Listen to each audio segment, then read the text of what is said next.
Hey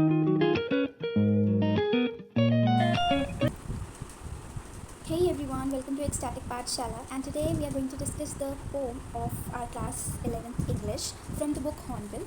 And the name of the poem is what? A Photograph. So we are going to discuss this poem in this video. The poetess of this poem is Shirley Toulson. So Shirley Toulson has written this poem, A Photograph. अब एक photograph से आपको क्या समझ में आता है? Obviously एक picture, photograph means a picture. तो शर्ले टूल्सन इस पोम में एक फ़ोटोग्राफ के बारे में बताती हैं जिसमें उनकी मॉम है और उनके दो कज़न्स हैं. एक नाम है बेटी and the name of the second cousin is Dolly. तो वो दोनों क्या कर रहे हैं? वो दोनों उनकी मॉम के हैंड्स उन्होंने पकड़े हुए हैं. Like suppose if this is her mom, यहाँ पर बेटी है एंड यहाँ पर डॉली है. She is Betty, she is Dolly and the middle one is her mom. तो उन्होंने उनके हाथ पकड़े हुए हैं and they are paddling on the beach. Paddling का क्या मतलब होता है? पैडलिंग का मतलब होता है जब हम बीच में चल रहे होते हैं बेयर फुट एंड जो वेव्स होती हैं सी की वो हमारे पैरों से होकर बार बार जाती हैं. That is known as paddling. तो वो पैडलिंग कर रहे हैं अपनी दो कज़न्स के साथ, उनकी मॉम, और जो हाइट है उनकी मॉम की सबसे बड़ी है वहाँ पे. So come on guys, let's start reading the poem and let's find out what Shirley Toulson wants to convey from this poem.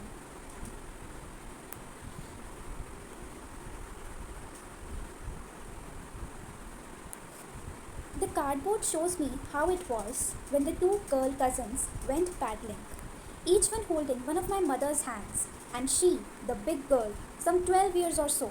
All three stood still to smile through their hair at the uncle with the camera. A sweet face, my mother's, and that was before I was born. And the sea, which appears to have changed less, washed their terribly transient feet. Alright, अब poetess हमें क्या बोलती है? एक cardboard का description देती है. अब यहाँ पे कार्डबोर्ड क्या है? उस फोटोग्राफ का फ्रेम जिसमें पोइटेस की मॉम की फ़ोटोग्राफ लगी है. अब वो कार्डबोर्ड का क्यों बना है? क्योंकि जिस टाइम पे परहैप्स पोइटेस जिन्होंने वो फ़ोटो खींची गई होगी जिस टाइम, तो उस टाइम वुडन के, प्लास्टिक के फ्रेम नहीं होते होंगे. That is why the frame is made up of a cardboard. तो वो बोलती हैं कि ये जो फ्रेम है, मेरी मॉम की जो फ़ोटोग्राफ है, उसका जो फ्रेम है, it shows me how it was. ये मुझे बताता है कि कैसे था, how that scenario, how that situation in the photograph was. अब वो उस फोटोग्राफ की डिस्क्रिप्शन बताती हैं, as you can see in the picture as well. When the two girl cousins went paddling, यहाँ पे दो गर्ल कज़न्स हैं उनकी मॉम के साथ, और वो तीनों क्या कर रही हैं? There are total 3 girls in the image. The middle one is her mom and there are 2 girl cousins along with her. All the 3 are paddling. Paddling का मीनिंग मैंने आपको बताया, जब हम वेव्स में, जब हम बीच पर चलते हैं बेयरफुट एंड जो वेव्स हैं वो हमारे पैरों से बार बार हमें टच करके निकलती हैं पैरों को. और उन्होंने क्या कर रखा है? मेरी मॉम के, पोइटेस की मॉम के हैंड्स को पकड़ा हुआ है. Each one holding one of my mother's hands and she the big girl. अब यहाँ पे शी कौन है? पोइटेस की मॉम. वो बिग गर्ल है, मतलब हाइट में भी और वैसे भी उन दोनों से बड़ी हैं एज में भी. और उनकी एज क्या है? 12 years. All three stood still to smile through their hair at the uncle with the camera. और वो कैसे खड़ी हैं? स्टिल खड़ी हैं. और क्या कर रही हैं? स्माइल कर रही हैं. फोटोग्राफ में ऑब्वियसली हर कोई स्माइल करता है, right? Most of the people smile in their photographs. So वो स्माइल कर रही हैं अपनी फ़ोटोग्राफ में तीनों. और मे बी वो एक विंडी डे है, माइट बी एक विंडी डे है, और उनके जो हेयर हैं वो उड़ रहे हैं. तो that is why the poetess is saying that all three stood still to smile through their hair. That is why उनके हेयर जो हैं वो उड़ रहे हैं, और वो उन हेयर उनके फैले हुए हैं, स्कैटर्ड हो रहे हैं, हिल रहे हैं, लाइक उड़ रहे हैं. And they all are smiling at the camera. और कैमरा मैन कौन है? अंकल, पोइटेस की मॉम के अंकल. अब पोइटेस अपनी मॉम के फेस को अ स्वीट फेस डिस्क्राइब करती हैं. A sweet face my mother's, that was before I was born. So poetess बोल रहे हैं कि उस पिक में उनकी मॉम बहुत ही ज़्यादा स्वीट लग रही हैं. और ये फ़ोटो कब की है? जब पोइटेस पैदा भी नहीं हुई थी, बॉर्न भी नहीं हुई थी. ऑब्वियसली वो 12 ईयर्स की थी उनकी मॉम, तो पोइटेस कहाँ से होगी यहाँ पे? And the sea which appears to have changed less washed their terribly transient feet. अब वो टी की अब वो सी की बात करती हैं पोइटेस. वो कहती है कि सी जो है वो बिल्कुल भी चेंज नहीं हुई है. जैसी वो उस पिक्चर में थी वैसी ही आज है, और ऐसे ही बहुत सारे सालों बाद भी होगी. मतलब जो सी है वो चेंज नहीं हो रही है, लेकिन उनकी जो मॉम है वो चेंज हो रही हैं. दैट इज़ टू से कि जो सी है वो चेंज नहीं हुई है. और वो क्या कर रही थी she? Washed their terribly transient feet. Transient का मतलब होता है चेंजेबल. अब पोइटस ने अपनी मॉम की फ़ीट को चेंजेबल फ़ीट क्यों बोला है? क्योंकि फ़ीट कैसे होती है, अगर आप एक बच्चे की फ़ीट देखोगे तो उसकी फ़ीट बहुत ही ज़्यादा सॉफ्ट होती है। एक न्यूबॉर्न बेबी की फ़ीट देखोगे, एक अडल्ट की फ़ीट देखोगे, एक टीनेज की फ़ीट देखोगे, और सेम फ़ीट अगर आप एक 70s या 80s के किसी इंसान की देखोगे, किसी सीनियर सिटीज़न की देखोगे, तो वो बिल्कुल अलग होंगी। तो ये हमें क्या शो कर रहा है कि फ़ीट चेंज हो रही है। दैट इज़ टू से हमारी बॉडी के जितने भी ऑर्गन्स हैं, हमारी इनफैक्ट बॉडी जो है वो चेंज होती रहती है। एक छोटे से बेबी की अलग होगी, एक टीनेज की अलग होगी, एक अडल्ट की अलग होगी, राइट।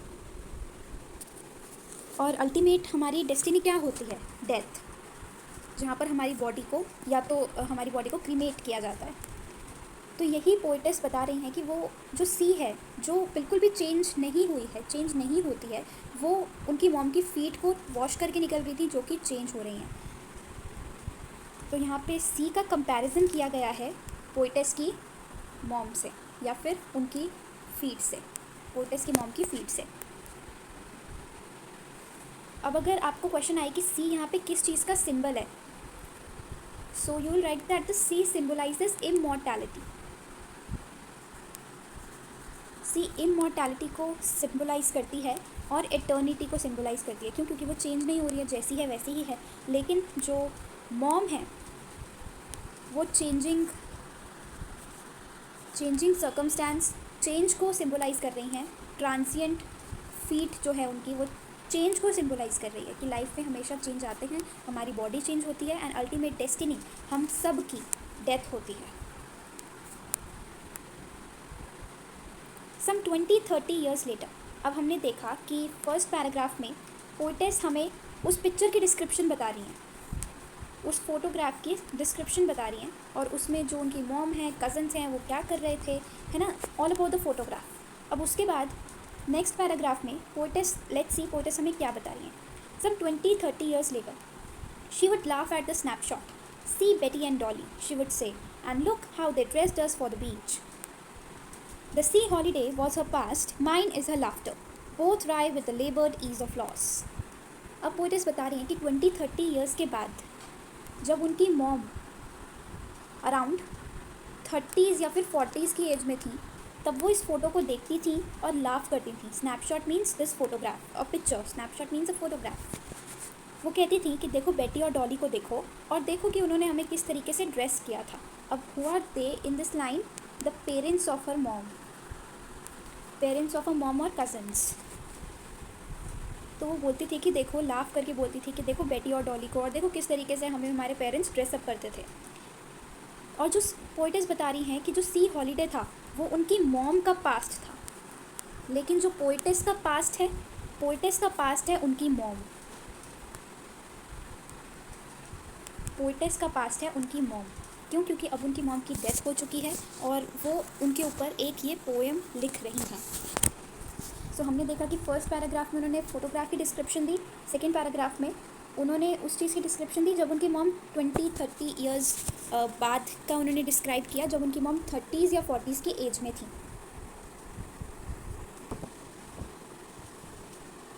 अब थर्ड पैराग्राफ में पोइटेस हमें प्रेजेंट के बारे में बता रही हैं, like the time when the poetess was writing this poem. Now she has been dead nearly as many years as that girl lived. अब हमने ऊपर देखा था कि उस गर्ल की एज कितनी थी, 12 ईयर्स। तो वहीं पर अब आज प्रेजेंट में पोएटेस की मॉम को मरे हुए 12 साल, 12 ईयर्स, सेम टाइम इतना हो चुका है जितना उस लड़की की एज थी उस फोटोग्राफ में। And of this circumstance there is nothing to say at all. अब इन लाइन से हमें क्या पता चल रहा है कि ये सर्कमस्टेंस इतनी ज़्यादा बुरी है पोएटेस के लिए, इतनी ही ज़्यादा वो सैड हैं इस सर्कमस्टेंस से कि उनके पास कुछ भी बोलने के लिए नहीं है। She has nothing to say at all. It's silence silences. और ये जो सर्कमस्टेंस है, इसकी जो साइलेंस है, मतलब ये इतनी ज़्यादा दुख भरी है, इतना ज़्यादा ग्रीफ और पेन है पोइटेस के दिल में अपनी मॉम को खोने का, उनको उनकी याद आ रही है। और ये सारी जो सिनेरियो है, ये जो साइलेंस है इस सिनेरियो की, ये पोइटेस को भी साइलेंट कर देती है।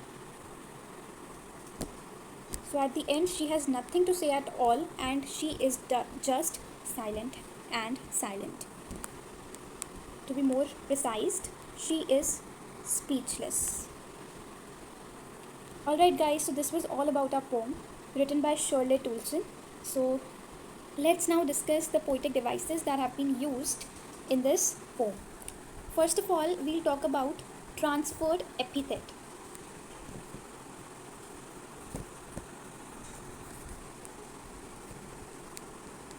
ये एक हमारा पोइटिक डिवाइस होता है और ये कहाँ पे यूज़ हुआ है? Terribly transient. अब देखो, टेरिबली यहाँ पर क्या है? एक एडजेक्टिव है। ट्रांजिएंट मीन्स एक चेंज, और ये किसको सिंबलाइज कर रहा है? फीट को। सो दैट इज़ वाई यहाँ पर हमारा पोइटिक डिवाइस है, that is transferred epithet, terribly transient feet, क्योंकि टेरिबली ट्रांजिएंट फीट को डिनोट कर रहा है। अब terrible, see if you look at it,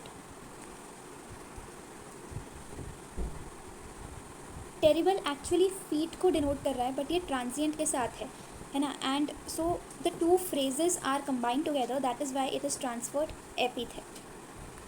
The next one is oxymoron.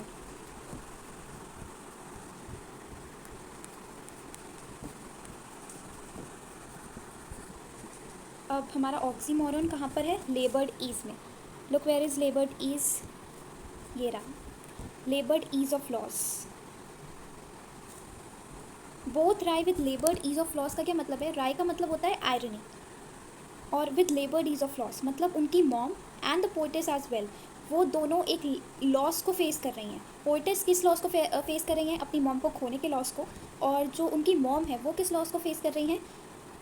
कि उनके जो चाइल्डहुड मेमोरीज़ हैं, चाइल्डहुड डेज़ हैं, जो वो उस फोटोग्राफ में देख रही हैं, वो दोबारा से उनके पास वापस नहीं आएंगे. तो दोनों का ही एक अपना अपना लॉस है. अब लेबर्ड ईज का क्या मतलब होता है? लेबर्ड का मतलब होता है ऐसा कोई टास्क जो बहुत ही ज़्यादा डिफ़िकल्टी से किया गया हो, और ईजी, ईज मतलब जो काम ईजी हो. तो लेबर्ड और ईज दोनों ऑपोजिट चीज़ें हैं, और ऑक्सीमोरन एक ऐसा पोइटिक डिवाइस है जो ऑपोजिट चीज़ें जब एक साथ आती हैं दो, वहाँ पर यूज़ होता है. तो लेबर्ड ईज दो ऑपोजिट चीज़ें, इसलिए यहाँ पर हमारा पोइटिक डिवाइस होगा oxymoron.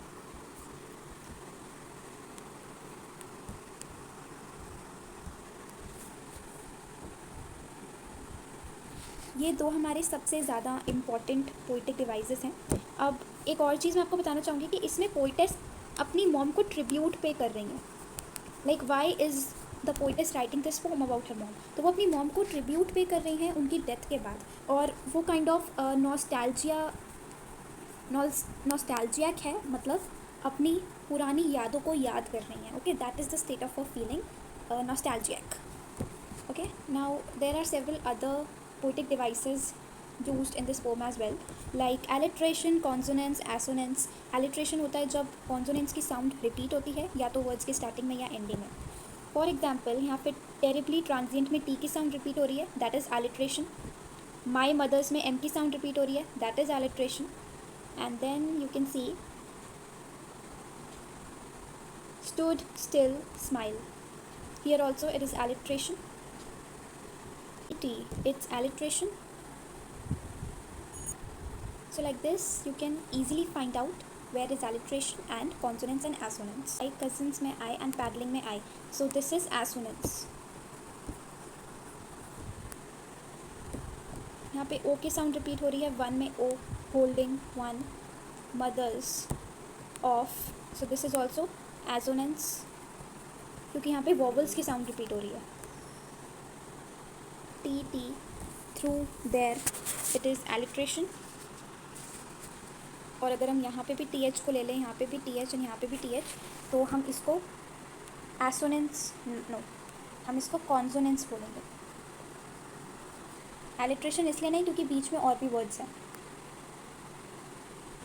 I hope guys this poem is clear to you all, and kindly subscribe, like and share to this, and stay at home, stay safe, and bye bye guys, stay tuned for the next video. Bye bye.